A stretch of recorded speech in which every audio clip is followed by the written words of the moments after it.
Hi friends, কে এল ব্লগে তোমাদেরকে স্বাগত। তো আজকে চলে এসেছি আমি আবার একটা নতুন ভিডিও নিয়ে। আর তোমরা আমার চ্যানেলটা অবশ্যই সাবস্ক্রাইব করে দিও আর আমাদের সঙ্গে থেকো, পাশে থেকো। তো সকাল সকাল আমি ঘুম থেকে উঠে কিন্তু ব্রেকফাস্ট বানাতে চলে এসেছি। আর ও কিন্তু কাজে যাবে, সেই জন্য এত সকাল সকাল চলে এসেছি। আর ও স্নান সেরে পুজো দিয়ে নিচ্ছে। রোজ কিন্তু পুজোটা ওই দেয়। আর এখানে আমি বানিয়ে নিচ্ছি চা আর বাটার টোস্ট। আর ওদিকে কিন্তু ও পুজো দিচ্ছে ততক্ষণে, আর আমি এদিকে ব্রেকফাস্টটা বানাচ্ছি। তো ও পুজো দিচ্ছে, তোমাদেরকে সেটাও দেখাবো। দেখো, এখানে আমি এটা বানিয়ে নিলাম আর ও কিন্তু এদিকে পুজো দিচ্ছে। তো তারপরে আমরা দুজনে একসঙ্গে ব্রেকফাস্ট করব। আর এদিকে সোনামণি চলে এসছে।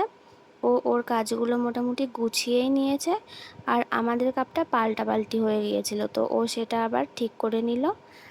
আর তারপরে ও কাজে বেরিয়ে গেল।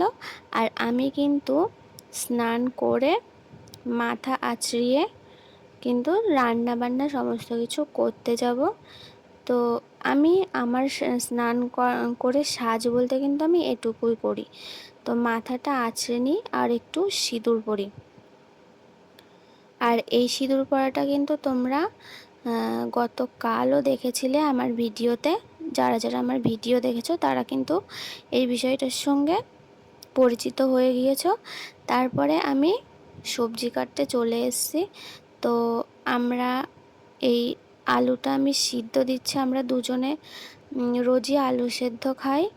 তো তার জন্য আমাদের একটা আলুতেই হয়ে যায়, যেহেতু আমরা দুজন। আর বাদ বাকি সবজিগুলো আমি কেটে নিচ্ছি। সমস্ত সবজি কিন্তু আমি আগে কেটে নিয়ে তারপরে কিন্তু রান্না করতে যাই। তো এখানে আমি একটা করলা কাটছি ভাজা করার জন্য। তো এর দানাগুলো আমি পরে ছাড়িয়ে ফেলেছি, তো যার জন্য আমার কাজটা একটু বেড়ে গেল। আগে যদি ছাড়াতাম তো এতক্ষণ লাগতো না। তারপরে আমি পটলটা কিন্তু ছাড়িয়ে নিচ্ছি। তো এই সমস্ত সবজি কাটা কমপ্লিট করে আমি কিন্তু রান্নাঘরে চলে এসেছি। আর এখানে আমি চালটা ধুয়ে নিচ্ছি। চালটা ধুয়ে আমি ভাতটা বসিয়ে দেব।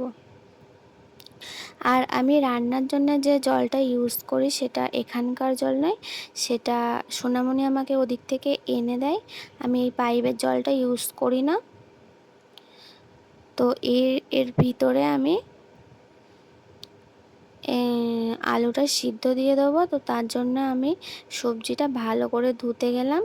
তো এগুলো আমি সমস্ত কিছু ধুলাম। তো আর একটা ঝুড়িতে আমার সবজি আছে, তো এগুলো এবার আমি ধুয়ে নেব। আর আমি কিন্তু এখনও অবধি শুধুমাত্র আদা দিয়েই রান্না করছি, কারণ আমি এখনও কোনো মশলা করার জন্য মিক্সার কিংবা শিলনোড়া কিনিনি। যার জন্য আমি কিন্তু গ্রেটার দিয়ে মশলাটাকে ভালো করে কুড়িয়ে কুড়িয়ে তারপরে কিন্তু আমি রান্নাটা করি। আর আমি আগে এখানে ভাজা করে নেব, করলা ভাজাটা করব। তার জন্য কড়াইতে তেল দিয়ে দিলাম।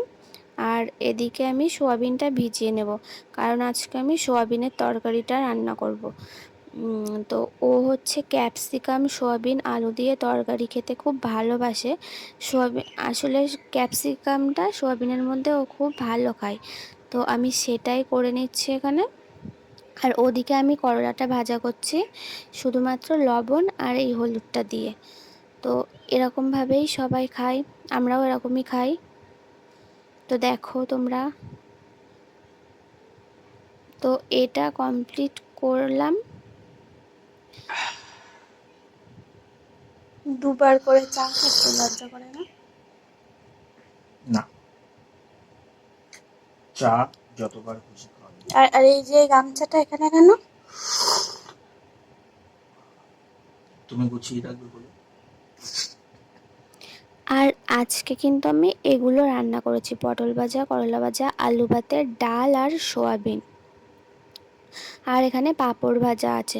তো আজকে হচ্ছে শনিবার, ওই জন্য সমস্তটাই নিরামিষ হয়েছে। আর আমরা দুজন কিন্তু খেতে বসে গিয়েছি, এখন প্রায় 2:30 বাজে। আর ও আজকে অনেকটা সকাল সকাল চলে এসেছিলো। তো এসে ও নিজের কাজ করছিল, ততক্ষণে আমি রান্না করছিলাম। তো রান্না করার পরেও আমি কিন্তু হাফ ঘন্টা মতো বসেছিলাম, তারপরে কিন্তু খেতে এসেছি। তো ও আজকে সময়ের অনেক আগে চলে এসছে আর নিজের কাজ করছিল। আর আমি কিন্তু রোজ খাবার আগে ঘি খাই, মানে অন্য অন্য তরকারি খাবার আগে কিন্তু ঘি দিয়ে খাই, আর ও কিন্তু সেটা খায় না। তার কারণ হচ্ছে ও বাড়িতে বানানো ঘি ছাড়া দোকানের কোনো ঘি কিন্তু ও খায় না। তাই জন্য আমি সেই ঘিটা মাখিয়েছিলাম আর ওকে বললাম একবার টেস্ট তো করে দেখো। আর আমি এদিকে গ্যাস পরিষ্কার করতে চলে এসেছি। তো আমি প্রথমে সার্ফ দিয়ে গ্যাসটাকে ধুই, তারপরে হচ্ছে এমনি প্লেন জল দিয়ে মুছি, তারপরে একটা শুকনো কাপড় দিয়ে কিন্তু এই গ্যাসটাকে আমি পরিষ্কার করে নিই। আর ততক্ষণে ওদিকে রেস্ট করছিল। তারপরে সন্ধে হয়ে গেছে। সন্ধে হয়ে যাওয়ার পরে আমরা সন্ধ্যাবেলা টিফিনটা করছি। এখানে আম আছে, মুড়ি চানাচুর ভাজি মাখা করেছি, আর চা ফা করেছিলাম। আর যে দুধ দেয় সেই ছেলেটা কিন্তু এসে দুধটা দিয়ে গিয়েছিল। আর এটা এখানকার মোষের দুধ, আর এটা কিন্তু পুরো খাঁটি। তো ও ভালো দুধটাই দিয়ে যায়। আর রাতের জন্য কিন্তু আমি এখানে রান্নাটা বসিয়েই দিলাম। আমি রাতের জন্য শুধুমাত্র ভাতটাই করেছি, আর তরকারি কিছু আমাদের বেশি ছিল। তো রাত্রিবেলা আমি আর রান্না করিনি, কারণ আমি যদি আবার রান্না করি তাহলে ওই দুপুরবেলার তরকারিগুলো কিন্তু নষ্ট হয়ে যাবে। আর এইদিকে একদিকে আমি ভাত বসিয়েছি আর একদিকে কিন্তু আমি দুধটা জাল দিয়ে নিচ্ছি। আর তোমরা দেখেছো গতকাল আমি বাজার করে এনেছি, তো ওখান থেকে কিন্তু আমি অনেক লঙ্কা কিনে এনেছিলাম। তো সেখান থেকে হাফ লঙ্কা আমি এখানে নিয়ে এসেছি। আর এর বোটাগুলো ছাড়িয়ে ছাড়িয়ে এটা ধুয়ে ভালো করে কিন্তু আমি ফ্রিজের মধ্যে রেখে দেব। দেখো এটার মধ্যে আমি লঙ্কাটা রেখে দিয়েছি, রোজ এখান থেকে নিয়েই কিন্তু আমি ইউজ করব। আর লঙ্কাটা যাতে ভালো থাকে তো তার জন্য কিন্তু আমি এটা ফ্রিজের মধ্যে রেখে দিচ্ছি, কারণ আমি এর আগে এটা ফ্রিজে ঢোকাইনি, কালকে কিনে এনে এখনও অবধি ঢোকাইনি।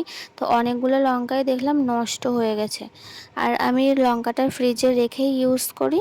তো হাফ আমি নামিয়ে রেখেছিলাম বোটা ছাড়ানোর জন্য। তো বন্ধুরা আজকের মতো টাটা, গুড নাইট।